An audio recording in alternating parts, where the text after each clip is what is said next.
Hello and welcome to PW13.com Tutorial 3 Chapter 3. Before I begin, just a quick announcement. I've just set up a Flickr group for people that are members of Flickr as well as being viewers of this show. If you've got any pictures that you've worked on as a result of watching the tutorials here, or if you've got any images of your own that you'd just like to put out there, get critique on, see what other people think of them, then I encourage you to sign up with Flickr. It's a free photo sharing website with a great community that encourages people to share the pictures they've got, comment on each other's pictures, and learn from each other. I'm a member there. I love using it, and I suggest joining up, but showing us what you got. Right, let's get started. This is the Cheshire sky image we've been working on for the last 2 weeks.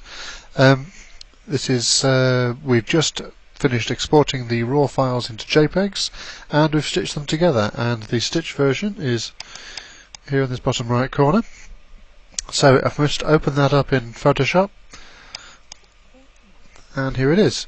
As you can see, we've got quite a strange shaped image. What the auto-stitch program did is it took all the images that we'd exported, which of course are square, and it's tried to arrange them together edge to edge so that the edges all match up.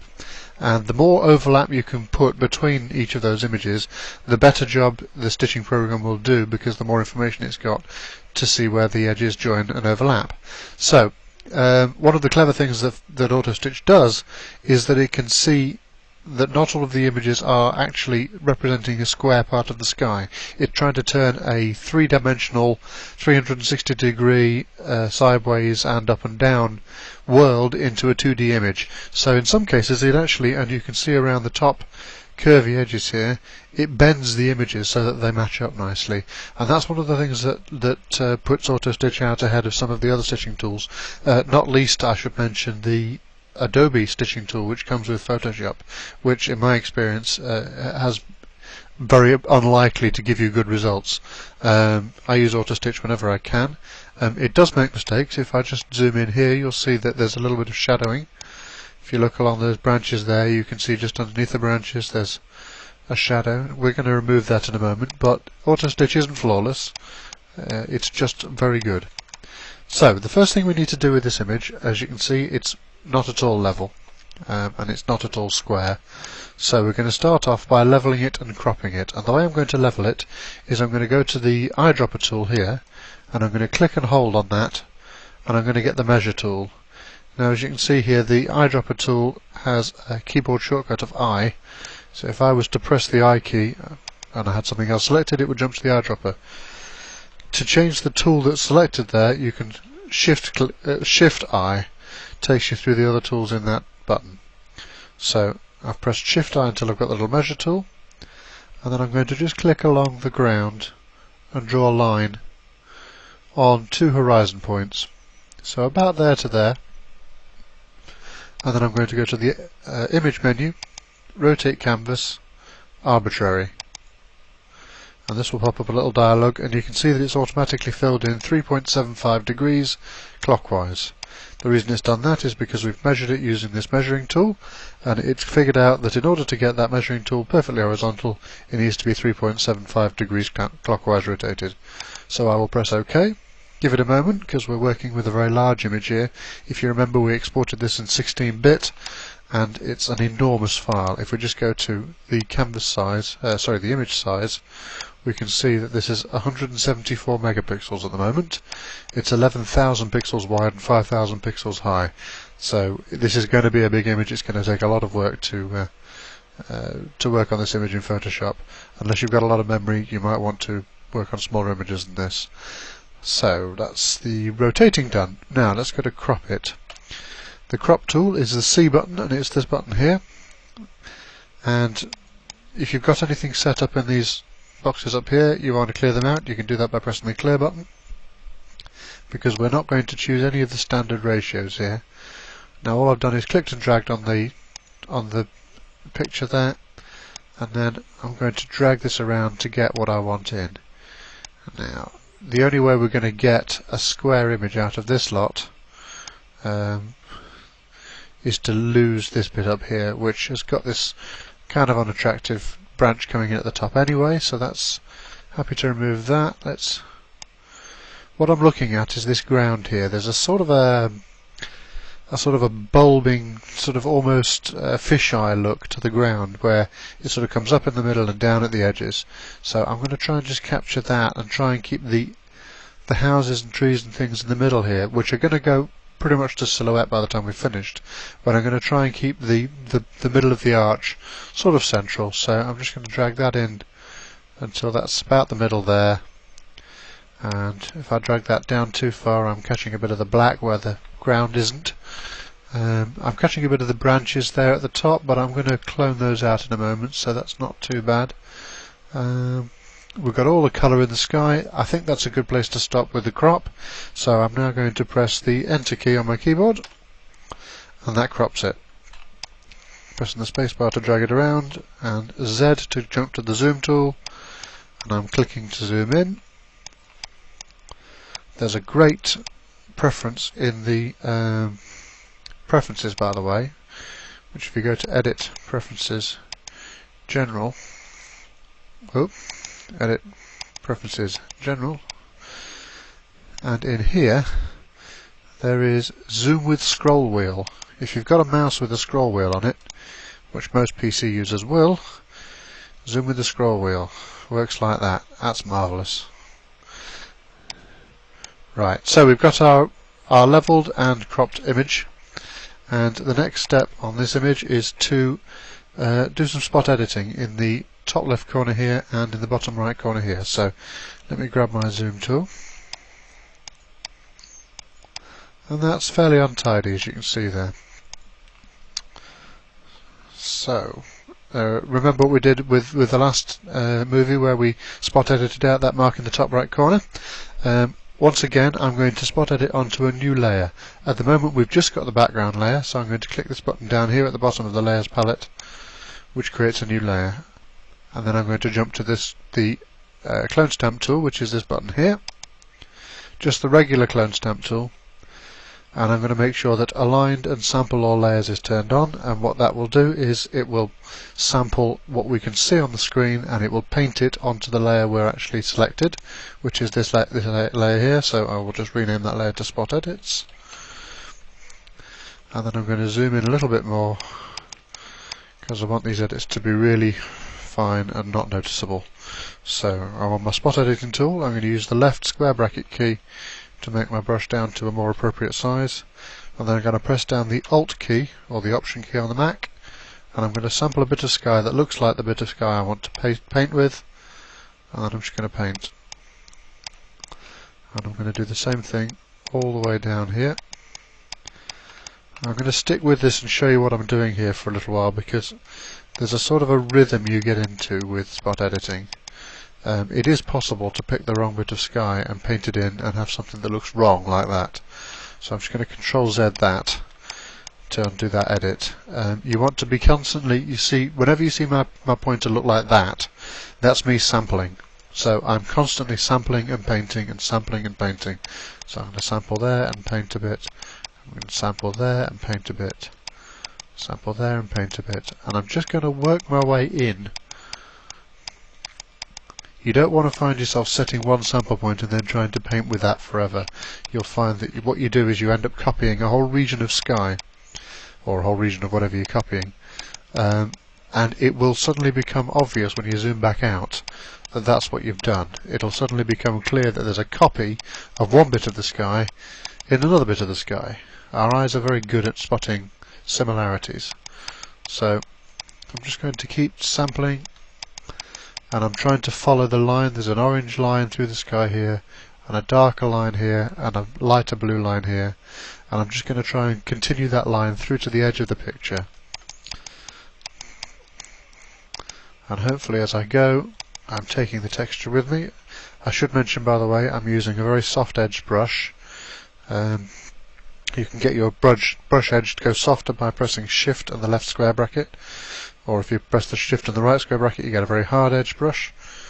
But for this work you want a soft edge brush, because you want the edits you do to tone in and to blend into the rest of the scene around them. Now, in order to try and keep this movie as short as I can and as pacey as I can, I'm going to not continue to show you the whole edit here. because this could take hours.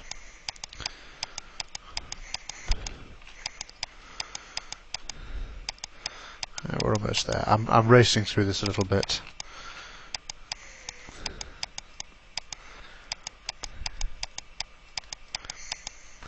Now, just also to mention another tool, if I press the J key, here we have the spot healing brush tool.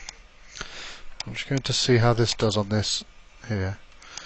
All I'm doing is painting over that bit that I want to remove, and just doing it again and again until it's gone. And that needs a little bit of spot editing, but that's not too bad. That's done pretty well. I like to call that the make it go away brush. And if you've got something that's, if you've got a, let me grab a brush and just paint something silly in the middle of the sky like that. The make it go away brush is very good at just taking something like that and making it go away. So obviously I don't need to keep those edits, I'll just choose the eraser and erase those out. But oh, and look, I managed to bring back a bit of the plant there. The make it go away brush, basically what it does is it looks at the texture around it, it looks at the colours around it, and it fills in as though it was a continuous smooth colour, but it tries to use the texture of the areas around it so that you keep a nice gradient of colour, but you don't lose the texture. Sometimes when you do these spot edits, you end up with a very smooth looking smeared sort of texture to it, which sometimes when you do a lot of edits on top of that doesn't look very good. Sometimes you can bring out the effect of the smoothing that you've done with maybe when you add a contrast layer or a bit of dodging and burning, and you can sometimes remove the textures. So coming up to this top left corner, we've got these overhanging branches. I'm going to basically do the same thing here. I'll just start doing this and then I'll skip ahead. I'm just sampling the sky and brushing in the texture, the colours. Now you can see some lines here where I'm brushing in. This is where artistic license comes in. I have decided, there's this light bit in the corner here, but I have decided that it is not worth my while to try and preserve that. I could, for example, go right zoomed in, and with my spot edit brush I could get brush down to the size of a branch, sample right next to the branch, to twig even, and clone out that twig one by one. And if I was being paid a lot of money to do this, you bet your life I'd do that, because that will give absolutely the best results. But I do this for fun, and that ain't fun. So I'm going to zoom back out, I'm going to grab a much bigger clone stamp brush, and I'm going to say, oh, don't worry about that light bit in the corner. In the sky I want to show you, it's a dark bit in the corner, and the viewer will never know. So just taking it out, another light bit here. Want to be a little careful, because if the whole sky is all the same colour, it will start to become really obvious that you spot edited things out. So there's a light bit there, let's just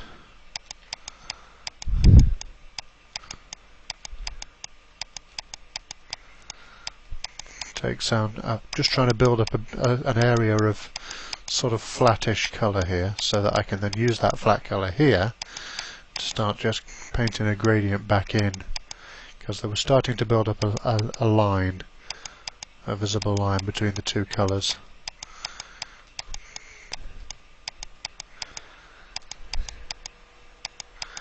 There we go, we've got nice flat colours now, and I'm just going to smooth that edge a little bit.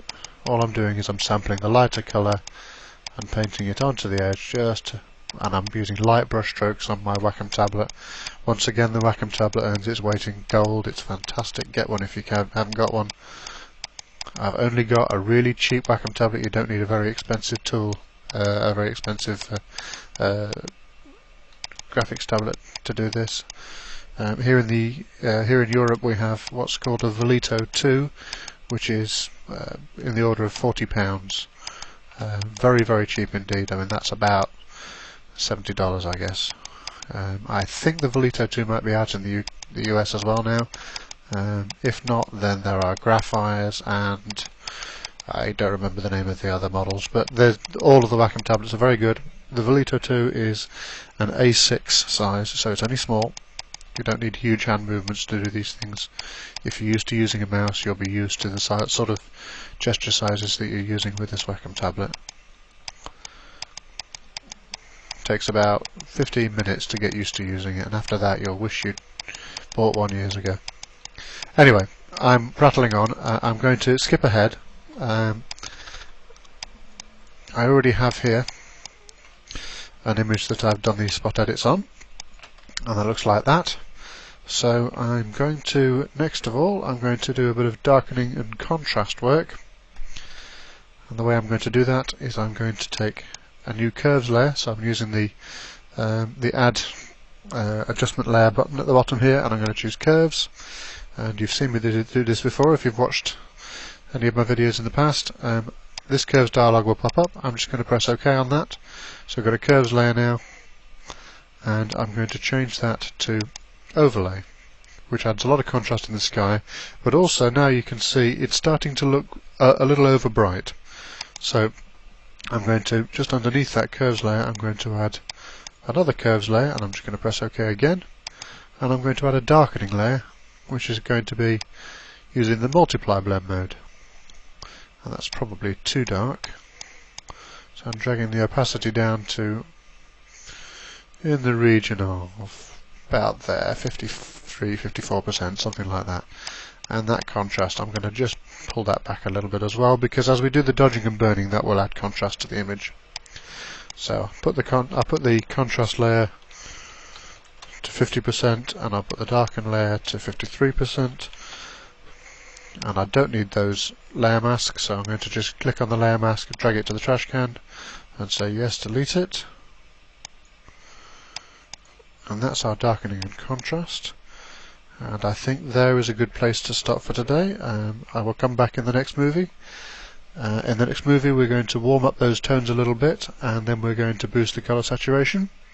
And then we're going to do a couple of different levels of dodging and burning. We're going to do a hard light burn and a soft light burn and dodge, and then we're going to do a sky gradient to finish. I'll see you in the next movie.